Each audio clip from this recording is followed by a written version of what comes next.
ஓம் ஸ்ரீ குருப்யோ நமக. நன்றாக குரு வாழ்க, குருவே துணை. பரபிரம்ம ருத்ரகாயத்ரி ஞானஸ்தலத்தின் நண்பர்களுக்கு வணக்கங்களும் வாழ்த்துக்களும். இந்த பதிவில் நம்ம பார்க்க இருக்கிறது ரிஷப லக்னத்திற்கு 10 நாட்களுக்கு உண்டான பலன், செப்டம்பர் 11 முதல் செப்டம்பர் 20 வரைக்கும். நம்மளுடைய ரிஷப லக்னத்தில் லக்னாதிபதியான சுக்கிரன் அவர் முதல் நாள் அந்த புதன்கிழமை செப்டம்பர் 11ஆம் தேதி அஸ்தம் 4ஆம் பாவத்தில் இருக்கார். அதாவது கன்னி ராசியில் நமக்கு 5ஆம் வீட்டில் இருக்கார். அப்போ சந்திரனை போல அவர் சுக்கிரன் பலன் தருகிறார். சூரியன் சிம்ம ராசியில் சுக்கிரனுடைய பூர நட்சத்திரத்தில் இருக்காங்க. செவ்வாய் மிதுன ராசியில் திருவாதிரை நட்சத்திரத்தில் நமக்கு 2ஆம் இடத்துல இருக்காங்க. குரு லக்னத்தில் மிருகஸ்ரீஷ நட்சத்திரத்தில் இருக்காங்க 1ஆம் பாவத்தில். சனி நமக்கு 10ஆம் இடத்துல குருனுடைய நட்சத்திரத்திலையும், ராகு 11ஆம் இடத்துல சனியினுடைய நட்சத்திரத்திலையும், கேது சுக்கிரனோட சேர்ந்து அஸ்த நட்சத்திரத்திலையும் இருக்காங்க. சுக்கிரன் கேது சேர்க்கை பலனுக்கு நம்ம தனியாக 12 லக்னங்களுக்கும் வீடியோ போட்டிருக்கேன்.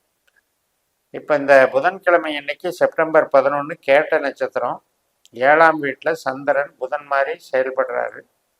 அதனால் புதன் கேது மாதிரி செயல்படுறதுனால இன்னைக்கு உற்பத்தி சார்ந்த துறைக்கு நல்லா இருக்கும், படிக்கிற மாணவர்களுக்கு நல்லா இருக்கும், மருத்துவம் சார்ந்த துறையில் இருக்கவங்களுக்கு சிறப்பாக இருக்கும், கட்டடம் வாகனம் இதுக்கெல்லாம் சிறப்பாக இருக்கும். ஸோ நல்ல தொழில் ஆக்கமும் ஊக்கமும் கொடுக்கறது. இப்போ இந்த புதன் கிரகத்தில் சிம்மராசியில் இருக்கவரை சனி கிரகம் பார்க்குது 10ஆம் இடத்துல 4ஆம் இடம். அதனால் உற்பத்தி சார்ந்த தொழில்களில் சிறப்பாக இருக்கும். செப்டம்பர் 12ஆம் தேதி மூல நட்சத்திரம் நமக்கு 8ஆம் வீட்டில் தனுசு ராசிக்கு சந்திரன் போயிடுறார். அப்போ கொஞ்சம் புது காரியங்களெல்லாம் தவிர்க்கணும். படபடப்பு, உடல் ஆரோக்கியத்தில் கொஞ்சம் தொய்வுகள் இதெல்லாம் ஏற்படும். மனோகாரகனான சந்திரன் நமக்கு 8ல் போகும்போது ஞாபக மறதி, சில சஞ்சலங்கள், பயம் இதெல்லாம் உண்டாகும். இந்த கேது மூல நட்சத்திரத்துக்கு அதிபதியான கேது 5ஆம் இடத்துல அஸ்த நட்சத்திரத்தில் இருக்கிறதுனால மன ரீதியான குழப்பங்கள், அது குழந்தைகள் சம்பந்தப்பட்ட எண்ண அலைகள், கம்யூனிகேஷன் சம்பந்தப்பட்டது, அதாவது தகவல் தொடர்பு, ஒரு ப்ராஜெக்ட் பண்ணும்போது, ஒரு கருவிகளை கையாளும் போது ஏற்படக்கூடிய சில குழப்பங்கள் இதெல்லாம் பார்த்துக்கணும். பெரிய பாதிப்பு இல்லை. ஏனென்றால் புதன் கிரகம் மக நட்சத்திரத்தில் இருக்கு. மகம்ங்கிறது கேதுனுடைய நட்சத்திரம். அப்போ அவர் 4ஆம் வீட்டில் அதில் இருக்கிறதுனால வேலை செய்கிறதுல தொழிலில் பெரிய பாதிப்பு இல்லைன்னாலும் நம்ம கவனக்குறைவு இல்லாமல், குழப்பம் இல்லாமல் மனசை வச்சுக்கணும். செப்டம்பர் 13ஆம் தேதி வெள்ளிக்கிழமை, இதுக்கு பூராட நட்சத்திரம். 8ஆம் வீட்டில் சந்திரன் இருக்காரு தனுசு ராசியில், சுக்கிரனுடைய நட்சத்திரத்தில் இருக்கார். சுக்கிரன் கன்னி ராசியில் செவ்வாயினுடைய நட்சத்திரமாக செயல்படுறாரு, சித்திரையில் இருக்கார். அப்போ நமக்கு இன்னைக்கு ஒரு கலை சார்ந்த ஈடுபாடுகள் மூலம் நமக்கு பண வருவாய் உண்டு அப்படிங்கிறத காட்டுது. ஒரு விளையாட்டு சார்ந்ததும் நமக்கு ஒரு பெனிஃபிட் கிடைக்கலாம். இப்போ ஷேர் மார்க்கெட் ரீதியாகவும் பெனிஃபிட் கிடைக்கும். அதே மாதிரி நமக்கு குழந்தைகள் சம்மந்தப்பட்ட அமைப்புலேயும் நமக்கு வளர்ச்சிகள் கிடைக்கும். குழந்தைகளுக்கு டெவலப்மெண்ட்டு உண்டாகும். அவங்க தன்னுடைய சுயபலத்தை பெருக்கிக்குவாங்க. இது ஒரு கணக்கு. அடுத்தது செப்டம்பர் 14ஆம் தேதி உத்திராட நட்சத்திரம், அதாவது சூரியனுடைய நட்சத்திரம். சூரியன் சிம்ம ராசியில் தன்னுடைய சொந்த நட்சத்திரமான உத்திரத்திலே இருக்கிறதுனால இன்னைக்கு தொழில் நல்லா இருக்கும், அங்கீகாரம் கிடைக்கும், படிக்கிற மாணவர்களுக்கு படிப்பு நல்லா இருக்கும், தந்தை வர்க்கத்தினுடைய அனுகிரகம் கிடைக்கும், அதாவது ஆசிகள் கிடைக்கும். வீடு, இடம், வாகனம் இதுக்கெல்லாம் பர்ச்சேஸ் பண்ணுறதுக்கு அதிகாரம் கிடைக்கும். அதில் வீட்டில் நமக்கு உறவினர்கள் வருகை, அதன் மூலம் மகிழ்ச்சி, இதெல்லாம் நல்லா இருக்கும். செப்டம்பர் 15ஆம் தேதி திருவோண நட்சத்திரம், அதாவது உத்திராடம் முடிஞ்சு மகர ராசிக்கு திருவோணத்தில் சந்திரனுடைய நட்சத்திரத்திலே வர்றாரு. பாக்யஸ்தானம் 9ஆம் இடத்துல சந்திரன். இப்போ கம்யூனிகேஷனுக்கு நல்லா இருக்கும். கோவில் குளங்களுக்கு போகிறது இன்னைக்கு சிறப்பாக இருக்கும். அதில் ஒரு நல்ல இறையருள் கிடைக்கும். மெயினாக பெண் தெய்வம் அம்பாள் தெய்வத்தினுடைய அனுகிரகம் நல்லா இருக்கும். மகாவிஷ்ணுவும் திருவோண நட்சத்திரத்துக்கு அதிகாரி, அதையும் வழிபடலாம். கம்யூனிகேஷன், கமிஷன் வகை, ப்ராஜெக்டு, பிரயாணங்கள், தீர்த்த யாத்திரைக்கு போகிறது, இது மாதிரி விஷயங்களுக்கெல்லாம் நல்லா இருக்கும். சந்திரன் அப்படிங்கிறது கேது வந்து சந்திரனுடைய நட்சத்திரத்தில் இன்னொரு அஸ்த நட்சத்திரத்தில் இருக்கிறதுனால ஞானம் சார்ந்த ஒரு தத்துவம் சார்ந்த ஈடுபாடுகள், ஸ்பிரிச்சுவல் ஆக்டிவிட்டிஸ் அதிகமாக இருக்கும்.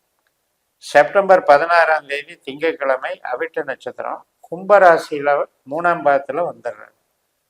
அப்போ சந்திரன் வந்து 10ஆம் இடத்துல இருக்கார். அதனால் செவ்வாய் 2ஆம் இடத்துல இருக்கிறதுனால இன்னைக்கும் வந்து நமக்கு தொழில் சார்ந்த நன்மைகள் கிடைக்கும். தொழில் சார்ந்த பணவரவு நல்லா இருக்கும். நம்முடைய பலத்தினால நமக்கு வந்து நம்மளுடைய ஆக்கப்பூர்வமான செயல்கள்னால நமக்கு வந்து அங்கீகாரம் கிடைக்கும். செப்டம்பர் 17 செவ்வாய்க்கிழமை வந்து சதய நட்சத்திரம் கும்பராசியில் சந்திரன் ராகுனுடைய நட்சத்திரத்தில் பயணிக்கிறார். ராகு 11ஆம் இடத்துல சனியினுடைய நட்சத்திரத்தில் உட்காந்து, சனி வந்து நமக்கு 10ல் இருக்கிறதுனால இன்னைக்கும் உற்பத்தி சார்ந்த தொழில்களுக்கு நன்மைகள் கிடைக்கும். ட்ரேடிங்கு, மார்க்கெட்டிங்கு இதுக்கெல்லாம் சிறப்பாக இருக்கும். அதே போல் தொழில் பலம், ப்ரொமோஷன் இதுக்கெல்லாம் சந்தர்ப்பங்கள் நல்லா இருக்கும். அடுத்தபடியாக பூரட்டாதி நட்சத்திரம் புதன்கிழமை செப்டம்பர் 18ஆம் தேதி நண்பகல் 11 மணி வரைக்கும் தான் இருக்குது. ஏன்னா முதல் நாள் செவ்வாய்க்கிழமை மதியம் 1:58 பூரட்டாதி தொடங்குகிறது. இந்த புதன்கிழமை நண்பகல் 11 மணி வரைக்கும் இருக்குது. இந்த மாதிரி 2 நட்சத்திரம் வரும்போது ஒரு நாளையில் அதை நீங்கள் பிரித்து பார்த்து பலன் பார்த்து தெரிஞ்சுக்க கற்றுக்கணும். இப்போ குருனுடைய பலனை வந்து நமக்கு தருகிறார்கள். குரு வந்து செவ்வாயினுடைய நட்சத்திரத்தில் இருக்கார். அப்போ சிந்தனை அப்படிங்கிறத லக்னம் தான். அங்கே வந்து அந்த செயல்பாடுகள் பூரா குரு மாதிரி வேலை செய்யும்போது அதனால் நமக்கு பேச்சு, பண ஆதாயம், குடும்ப நலம் இதெல்லாம் நல்லா இருக்கு. இந்த நண்பகல் 11 மணிக்கு புதன்கிழமை அன்னைக்கு செப்டம்பர் 18 வந்து பூரட்டாதி முடிஞ்சு உத்திரட்டாதி தொடங்குறது. அதான் மீன ராசியில் சனியோட நட்சத்திரத்தில் சந்திரன் போறாரு. அதே சனியோட உத்திரட்டாதியில தான் ராகுவும் இருக்காரு. இப்போ ராகுவும் சந்திரனும் செயற்கை பலனை கொடுக்குறாங்க. இந்த உத்திரட்டாதி வந்து மறுநாள் வியாழக்கிழமை செப்டம்பர் 19 காலையில் 8 மணி வரைக்கும் இருக்கு. அப்போ இன்னைக்கும் தொழில் பலம் வந்து சிறப்பாக இருக்கு. வளர்ச்சிகள் நல்லா இருக்கு. ப்ரொமோஷன், அங்கீகாரம் எதுலேயும் வந்து ஒரு நமக்கு ஆக்டிவாக செயல்படக்கூடிய ஒரு அமைப்பு. செப்டம்பர் 20ஆம் தேதி அஸ்வினி நட்சத்திரம் மீனராசியில் இருக்கிற சந்திரன் வந்து அஸ்வினி மேசராசிக்கு மாறிடுறாரு. அஸ்வினி நட்சத்திரங்கிறது கேதுவனுடைய நட்சத்திரம். அந்த நட்சத்திர அதிபதி கேது வந்து நமக்கு 6ஆம் இடத்துல கன்னி ராசியில் சந்திரனுடைய நட்சத்திரத்தில் இருக்குது. இதுதான் நட்சத்திர பரிவர்த்தனைங்கிறோம். 1ஆம் இடத்துக்கும் 6ஆம் இடத்துக்கும். அதனால் வந்து சின்ன சின்ன ஒரு பகை உணர்வுகள் தோன்றினாலும் அந்த எதிரிகளை ஜெயிக்கக்கூடிய ஆற்றல் வரும். வேலை நல்லா இருக்கும். வேலையில் ஈடுபாடுகள் சிறப்பாக இருக்கும். தொழில் பலம், பண வரவு எல்லாமே நல்லா இருக்கும். அதே நேரத்தில் ஹெல்த் இஷ்யூவில் கொஞ்சம் பார்த்துக்கணும். ஆரோக்கியத்தில் கொஞ்சம் பார்த்துக்கணும். உணவுகளால் வரக்கூடிய தொல்லைகள், குடல் சம்மந்தப்பட்டது, இந்த அல்சர் சம்மந்தப்பட்டதெல்லாம் கொஞ்சம் பார்த்துக்கணும். பேசிக்கலாகவே நமக்கு வந்து லக்னத்திற்கு 5ஆம் இடம் அப்படிங்கிறது நம்முடைய கலைகள், இன்பம், குழந்தைகள் இதையெல்லாம் சொல்கிறது. அது சம்பந்தப்பட்ட ஒரு உயர்வுகள் கிடைக்கக்கூடிய நல்ல நாளாக அமைகிறது. இந்த 10 நாட்களில் இந்த பலன்களில் ரிஷபத்தை பொறுத்த வரைக்கும் லக்னத்தில் குரு இருக்கிறதும் 10ஆம் இடத்துல சனி இருக்கிறதும் நமக்கு சிறப்பாக வேலை செய்யும்.